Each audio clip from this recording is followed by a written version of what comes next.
সেই জালিম বাদশা ভয় খেয়ে গিয়েছিল। তাই সে কি করলো, দেখলো যে আল্লামা দেলোয়ার হোসেন সাঈদী সাহেব জেলখানা থেকে ছাড় পেয়ে যাবে, তাকে কি করে শেষ করা যায়। ডাক্তারদের সাথে পরামর্শ করার পরে সে ডাক্তারদের সাথে পরামর্শ করে তাকে ইনজেকশন দিয়ে আপনার মারা হয়েছে। আল্লাহ পাক আল্লাহ তাআলা ওনাকে জান্নাতুল ফিরদাউস নসিব করুন। আমরা সকলে দোয়া করব এনার আলোচনা শোনার জন্য। হাজারো পৃথিবীর মানুষ, সারা পৃথিবীর মানুষ ওনাকে ভালোবাসেন। যিনি কাবা শরীফের ভিতরে ঢোকার চান্স পেয়েছিলেন, এনার আলোচনা আল্লামা আব্দুর রহমান আস-সুরাইশ, যিনি কাবা শরীফের ইমাম, তিনিও মগ্ন। সারা পৃথিবীর মানুষ যিনাকে ভালোবাসে। বাদশা ভাইরা, তাই আমরা তিনাদের জন্য দোয়া করব। আজকে এক শ্রেণীর মানুষ, আজকে আমাদের সামনে সোজা রাখবো না, তার আমলকে ভেঙে দেবো। আজকে মনে রাখবেন, ইসলামের জন্য আমরা জান দিতে প্রস্তুত আছি। ইসলাম ধর্মের জন্য আমরা জানকে বিলিয়ে দিতে প্রস্তুত আছি। আপনারা সকলে সেই ফিলিস্তিনবাসীর জন্য দোয়া করবেন।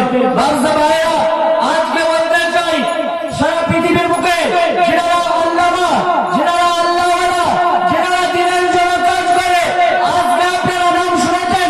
কিছুদিন আগে, 2 মাস আগে, আগস্ট মাসের 14 তারিখে যিনাকে দুনিয়া থেকে শেষ করা হয়েছে, তিনি মুফাসসিরে কোরআন আল্লামা দেলোয়ার হোসেন সাঈদী সাহেব, যিনার নাম শুনলে ভারতবর্ষ নয়, সারা পৃথিবীর মানুষ যিনার কথা আলোচনা শোনার জন্য পাগল হয়ে যায়।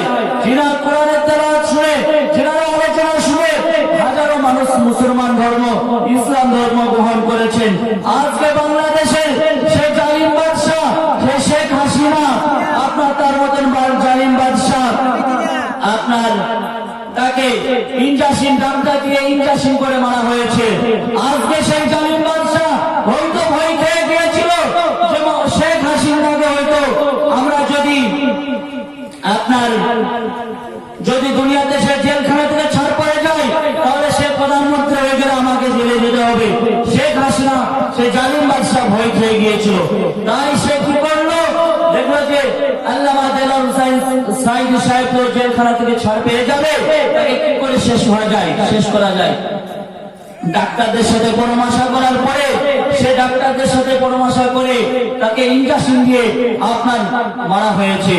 আল্লাহ পাক আল্লাহ তাআলা ওনাকে জান্নাতুল ফিরদাউস নসিব করুন। আমরা সকলে দোয়া করব এনার আলোচনা শোনার জন্য। হাজারো পৃথিবীর মানুষ, সারা পৃথিবীর মানুষ ওনাকে ভালোবাসেন। যিনি কাবা শরীফের ভিতরে ঢোকার চান্স পেয়েছিলেন, এনার আলোচনা আল্লামা আব্দুর রহমান আস-সুরাইশ, যিনি কাবা শরীফের ইমাম, তিনিও মগ্ন। সারা পৃথিবীর মানুষ যিনাকে ভালোবাসে। বাদশা ভাইরা, তাই আমরা তিনাদের জন্য দোয়া করব। আজকে এক শ্রেণীর মানুষ, আজকে আমাদের সামনে আলোচনা করে